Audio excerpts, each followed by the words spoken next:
My name is Eltamabra Bailey. February 19, 2019 was the day that I was supposed to die by my ex-boyfriend. We met at my old job. Everything was good at first. Once it started to get serious, I started noticing the control issues and everything that he was having. He's a good father. That's what took me, because I had met him when he had his son with him.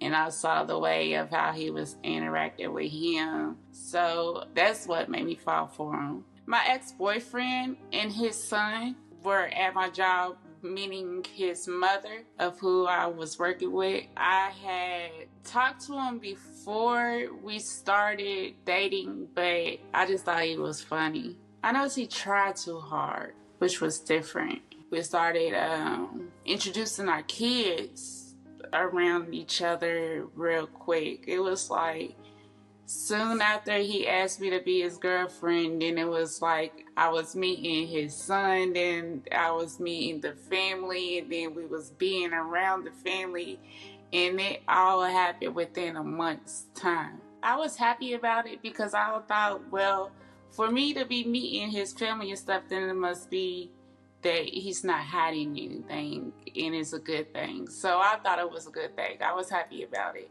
But at the same time, I was being used to babysit and stuff like that. So that's why I was introduced early around everybody. But anytime when my ex-boyfriend needed to go somewhere, I would have to be the one to pick up to watch him and stuff, while I was watching my 3 boys as well. Further down on in the relationship, the more our kids were bonding as brothers, he kept saying that he wanted me to be his son's full-time mother and I didn't feel comfortable with that, because I felt like if I would have been a full-time mother to him, then I would take away some of that time for my biological kids. I was just like, no, and then that's when the pushing and all that stuff started. The first time he had hit me, we was in a room talking. It was something about my past that he didn't like from another ex, and that's when he punched me in the chest. He had told me that the only reason why I'm doing this is because I love you, and if I didn't love you, I wouldn't do this. And also was trying to tell me that I need to start listening to him more of what he is trying to tell me, because the stuff that he is telling me is for my own good. I was just around that time when the first hit, I was scared. The second time, it was on Christmas. We got into an argument over my kids' Christmas gifts, because I think one of his kids had broke it. And that's when he had pushed me in the car, and this time I fought back. On February 19, 2019, I had moved in with my ex-boyfriend and his mother down there in Georgetown, Kentucky. He had his brother and friends, and they was in the garage. They were talking a lot of smack, saying stuff, especially my ex-boyfriend. He was saying some mean things to me and stuff that I didn't like.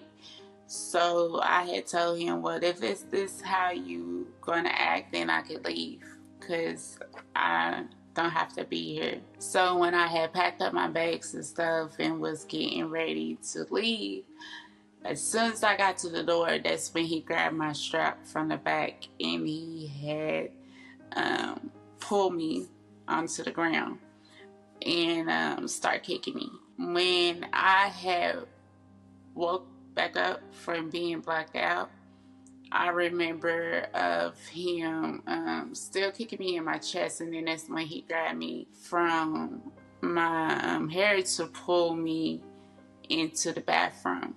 And he told me that if I had did this one more time, that he was gonna kill me. That whole night, I was praying for a way to get out, because I also had my kids that was with me. My son saw the incident. He was terrified not only of him, but he was terrified thinking that something was going to happen to me. He had held me hostage. I couldn't leave the house. If I needed to go to the store or anything, he would send his brother, or it'll be him going to the store getting things for me. I was scared, and he also broke my phone to where I couldn't contact anyone. I had a dream I went to a funeral, and I couldn't see nobody on the side of the aisle, so it just like a red carpet down in the middle, and it was just a coffin. So when I went to the coffin, that's when I opened it up and I saw myself in it. That was a sign for me that it was time for me to get out, because something else was going to happen. I had grabbed everything that I could, and me and my kids we walked halfway from Georgetown, Kentucky to Lexington. And on the highway, we got picked up by a preacher. We went to court, and I had received some help. I think they called friends of court. When the judge heard what had happened, she was mad. She was really mad. They only gave him 3 years of probation. That not only what made me upset about the whole incident. What made me upset was that I couldn't get none of my things back. Because, well, for one, I didn't feel like going down there with a family member to try to get my stuff, just in case they probably would be on some drama. And then on top of that, I was upset because I felt the judge made it easy for him. I felt like the judge didn't take what had happened to me as being a serious matter either. When me and my kids had moved away, I did feel relief because I was away from them. But I was also starting to stay in the house more because I was afraid of being out, thinking that I would see him in public. Just stop going out, period, because I would think, well, what if I see him, and what would happen if I'm by myself? But now I'm more outside than anything. I don't even look over my shoulder like I used to. That's the big difference. And that's one thing that I didn't like about myself about this that happened. That at first I had to keep looking over my shoulder.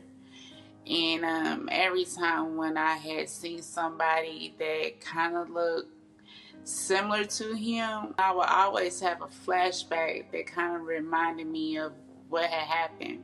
I used to have nightmares and stuff of him either climbing through the window, busting down the door or something, just to finish me off. Because my ex-boyfriend had told me that if I had told anybody what had happened, he was going to make it worse for me. That didn't put a fear in me of not telling my parents of what happened. It just put a fear in me of telling them, because I didn't want them to react in a way for them to get in trouble over something that was my situation.